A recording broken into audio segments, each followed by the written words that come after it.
A few days ago, a student asked me, why is Commedia dell'Arte expressivity so big? So big!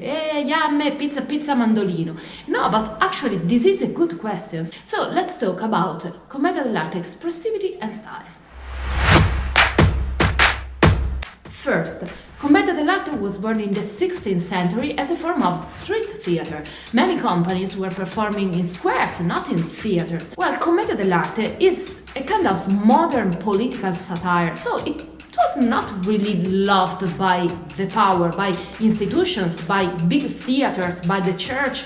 Not at all. So many Commedia dell'Arte's company were performing in the streets, in the squares, and they had to catch the attention of a potential audience that was not already sitting there, they were just passing by. So they developed a very peculiar storytelling style, using nothing more than their bodies, their voices, and a few instruments. They used to travel square by square from a village to another, so they couldn't have a huge scenography and many props. And in any case, they didn't have that much money. The mask technique requires a big expressivity that is geometrical. Movements are very linear, directions are very clear. The position on stage tells a lot about the situation.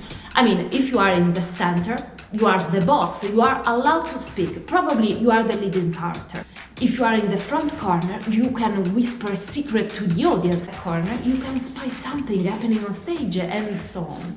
And it took decades of practice to codify this kind of movement. Each mask embodies a specific human type. Pantalone, for example, is the corrupted bad guy, and each mask reminds an animal.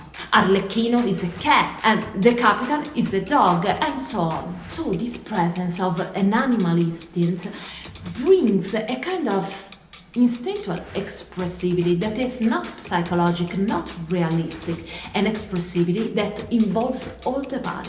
The masked characters in particular had a vulgar comic style. They made cheap jokes in order to speak about important issues, politics, social issues. So in some way we can sum up poor tools for important purpose.